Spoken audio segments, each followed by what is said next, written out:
자, 김종인 씨를 둘러싼 지금 논란이 뜨겁습니다.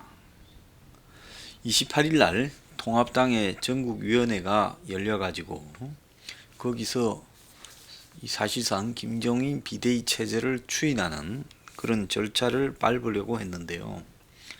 전국위원회는 국회의원, 광역단체장, 당협위원장, 그러니까 이 통합당의 주요한 그 구성원들이 이 전국위원으로 와서 이들이 인정을 하면 이제 전당대회를 거친 것과 같은 대리 효과를 거두면서 28일 날 전국위원회를 거쳐서 이제 출범시키는 걸로 이렇게 이야기가 되고 있습니다. 자, 일부 삼선 의원들이 27일 국회에서 회동을 해서 28일 전국위원회를 보류하자 이런 이야기까지 하고 있습니다. 또 다른 한편으로는 이 홍준표 의원이 처음에는 김종인 비대위를 찬성했다가 최근에 김종인 비대위 부분에 대해서 굉장히 비판을 높여가고 있습니다. 아마 김종인이 인터뷰에서 2017년 대선에 나왔던 이들은 시효가 끝났다라고 말을 하니까 이 말이 결국은 홍준표, 유승민 등을 겨냥해서 한 말로 지금 이렇게 해석되고 있습니다. 그러니까 홍준표 의원이 이제 김종인 뇌물을 자신이 20분 만에 과거 받아냈다 이렇게 이야기를 하며 지금 이 청와대 경제수석 시절에 뇌물을 받아 이 구속된 사건을 함승희 주임검사의 부탁으로 자기가 직접 조사해서 20분 만에 자백을 받아냈다라고 말을 하며 김종인을 지금 맹공을 하고 있습니다. 자, 결국 김종인이 홍준표 등을 제끼고 70년대생 경제통 대선 후보를 만들어내겠다 이렇게 말을 했는데요. 자, 70년대생 경제통 대선 후보가 오늘날 보수의 대안이 될 수 있냐? 나이가 대안이 됩니까? 지금 이 미통당의 전체가 썩어 문드러졌다는 것은 분명한 사실인데 거기에 미통당이나 미통당 주변의 70년대생 중에 거기는 또 안 썩어 문드러졌습니까? 똑같지요. 그래서 결국 40대 경제통 대선 후보 만들겠다는 건 철저히 김종인의 주관적 생각이지 그게 어떤 근거가 있다라는 부분은 아니다고 봅니다. 세대교체 이야기하지만은 이 세대교체가 중요한 게 아니라 컨텐츠가 젊든 늙었든 다 없는 마당에 오늘날 기존 보수로는 도저히 안 되는 그런 부분에 대해서 보수를 넘어서는 이 컨텐츠를 제시를 해서 그 컨텐츠를 가지고 지금 붙어야지요. 자, 국민들은 콘텐츠 내용을 보고 판단하는데 오늘 아침에 장기표 씨가 그 조선일보 인터뷰 한 데 보면 이 지역에는 선거를 하고 있는데 지구당에 당의 공약집도 안 내려왔더라. 이게 공당이냐라고 이야기를 했습니다. 그래서 결국 공약집도 내지 못하는 정당. 황교안이라는 사람이 작년에 당 대표가 되고 나서 당의 경제통이라는 사람 70명을 모아가지고 한 4개월을 갖다가 움직여서 이 민부론이라는 걸 만들었는데 그 민부론이 막상 총선 전에 공약으로도 밖에 내지 못하는 나오자마자 즉시 폐기되는 그런 우스꽝스러운 모습이 나왔고 과연 미통당이 이번에 전략통이라는 박영준 등을 데려다 놓고 제대로 된 미통당의 경제 공약이나 사회개혁 공약이나 또 미통당 자체의 안보론이나 이런 부분들을 국민들에게 설파한 적이 있냐라는 겁니다.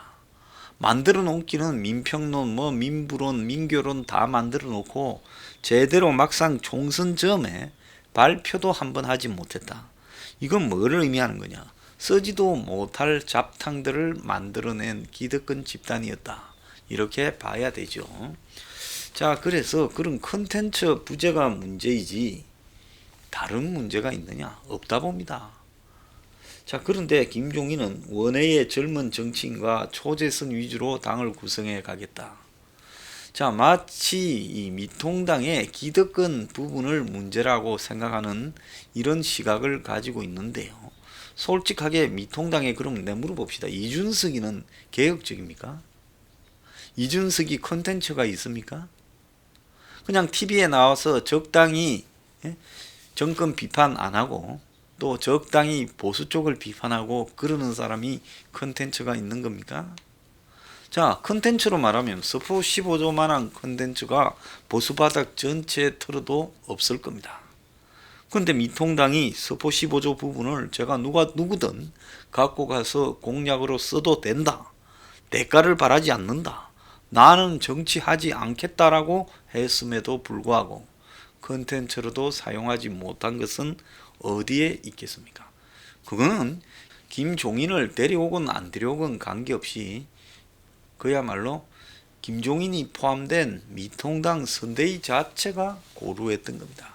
김종인은 이번에 자신이 오는 조건으로 몇 가지를 내걸어야 되는데 그거는 다른 게 아니라 강남 지역구 공천의 문제가 아니라 그야말로 내가 주장하는 핵심적인 킬러 컨텐츠를 당이 선거 공약으로 받을 때 나는 가겠다. 이러면서 자신이 이번에 공약안을 내걸고 자신의 색깔을 이렇게 따졌어야 됩니다. 근데 김종인은 뭐라 했습니까? 기득권의 반발을 우려해서 이번에는 이제 경제민주화 이야기를 하지 않겠다. 그런 시대는 지났다고 말했습니다. 자, 김종인 스스로 자신이 말했던 경제민주화가 거짓이라고 시인을 했습니다. 그런데 솔직히 말하면 지금 이 코로나가 덮친 한국의 경제 상황이야말로 더욱더 가열찬 경제개혁을 사회개혁을 해야 될 시점이라는 걸 김종인은 모르는 겁니다. 그래서 적당히 김세연이나 이런 이준석 류의 애들 데리고 지금 정치를 자기가 주도해서 끌고 가보겠다. 애들은 자기 마음대로 하기 좋죠. 영감님이요. 그 이야기밖에 더 됩니까? 근데 중요한 거는 이 사람이 70년대선 경제통 대선 후보 만들겠다 이렇게 말하면서 정작 그 말을 한 점에 원로 변호사죠. 신영무 씨요. 이름 알만한 사람은 다 아는 유명한 변호사입니다.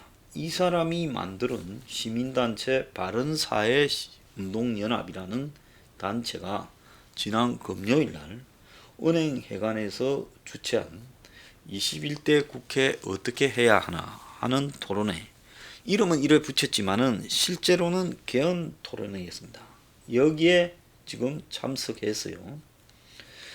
정치권 인사와 전문가들이 분권형 개헌이 필요하다.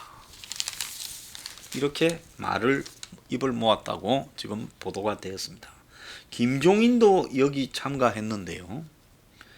비대위 내정자라는 이름으로요. 현행 헌법의 제왕적 대통령제는 군사정권 시절과 큰 차이가 없다.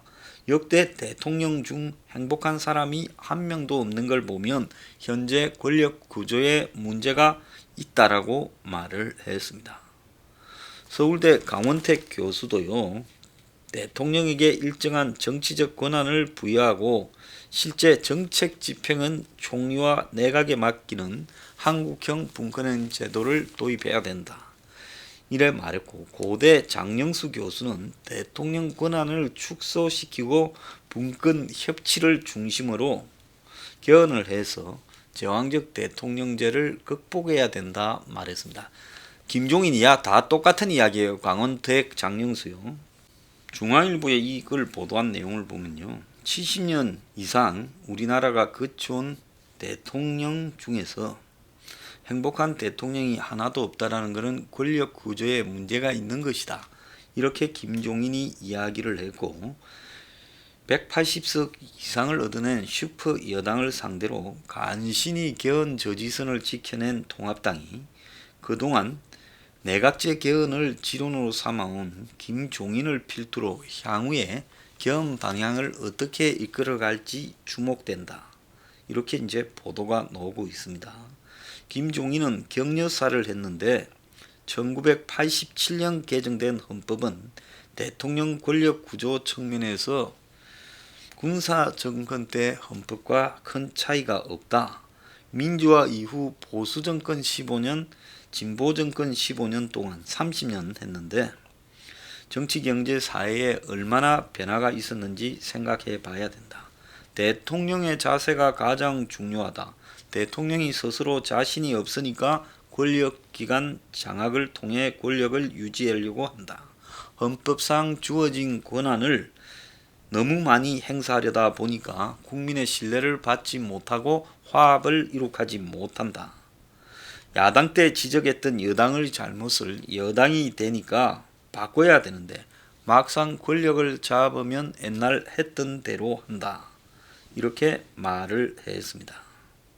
자, 원래 김종인은 이날 토론자로 참가할 예정이었는데 비대위원장 수락 때문에 언론에 관심이 집중되니까 기조 발제 도중에 회의장을 빠져나갔다고 합니다. 자, 민주당에서도 선거가 압승으로 끝나면서 정치 개혁을 본격화한다. 한마디로 말하면 개헌하겠다라고 말을 하고 있습니다. 자, 180석 이상을 자기들이 차지하면서 자연스럽게 전국 주도권을 가지게 되고, 그리고 지금 정의당이나 안철수 국민의당도 사실상 개헌에 찬성하기 때문에 현재 개헌에 찬성하는 지금 의석이 범여권만 해도 190석 정도 된다는 겁니다. 그래서 지금 법안 등을 갖다가 자기들이 마음대로 하는 데는 아무런 문제가 없고, 또 한편으로 개헌이 재추진될 수 있는데요. 이 개헌은 지금 미통당이 원하는 이원집정부제 개헌보다는 오히려 문재인의 대선 공약이 실현되는 개헌이다라고 봐야 될 것 같습니다. 그래서 지방 분권과 그리고 4년 중임제, 대통령제를 갖다가 밀고 갈 가능성이 크다. 이렇게 보고, 또 기왕에 개헌을 할 때는 지난번에 민노총 참여연대 등이 앞장을 서서 100만 명 개헌 발안 제도를 밀어붙이지 않았습니까? 아직도 그 안이 폐기되지는 않았어요. 이런 부분까지도 이번에 개헌안에 넣어서 국가보안법 폐지나 북한과의 국가연합 내지 연방제 내용들도 넣을 거다. 그러니까 미통당이 관심이 있는 개헌안은 분권연적 대통령 제도로 대통령의 권한을 줄이고 총리의 권한을 늘리는 제도지만은 나눠먹자는 이야기죠. 지금 문재인이 관심 있는 것은 4년 중임제와 지방 분권과 또 좌파적 사회주의적 요소를 넣는 개헌을 의미하는 겁니다. 그런데 문재인은 총선을 앞두고 범야권을 교란시키기 위해서 정세균을 넣어서 총리를 시키면서 정세균 입으로 마치 지금 분권적 개헌, 이원집정부제 개헌이 가능한 것처럼 미끼를 던져서 황교안 이하 김무성, 김종인 등이 여기 걸려들었고, 박형준 그리고 이석연, 김영호 등도 거기에 다 동조를 했었습니다. 그런데 자신들이 이제 선거를 대승한 이상 문재인이 굳이 야권의 권력의 이 스테이크를 한 토막을 나누어 주는 그런 분권적 개헌을 할 필요가 없어졌지요. 자, 김종인은 지난 3월 25일 통합당 총괄선대위원장을 가기 하루 전 인터뷰에서도 30년 가동돼 완전히 고장난 이 헌법은 서둘러 바꿔야 되고 더 운전사만 바꿔서는 안 된다. 즉 대통령만 바꾸는 게 아니라 개헌을 해야 된다라고 말을 했고, 박형준 선대위원장도 3월 31일 시사저널을 만나서 의원들 대부분이 개헌을 하지 않을 것이다. 이러면서 국무총리라도 국회에서 뽑게 하는 분권형 개헌이 충분히 가능하다. 이렇게 지금 말을 했습니다. 바른사회운동연합의 이 토론회에 대해서 한간에 해석이 되고 있는 방법은 시민사회 등이 총선이 끝나자마자 미통당의 키를 잡고 있는 선장이 될 것으로 확실해 보이는 김종인을 끌어들여서 개헌과 권력구조 개편을 논의하기 시작했다. 이렇게 보입니다. 그래서 김종인은 그 자신이 뭐 임기를 갖다가 무제한으로 해달라 말을 한 적은 없다 하지만은 상당한 기간 비대위원장을 맡으면서 그 기간 동안에 문재인과 개헌에 대한 합의를 시도할 거라고 보여집니다. 자, 뉴스 브리핑과 미래경영연구소는 이러한 식의 개헌을 끝까지 막기 위해 최선을 다하겠습니다.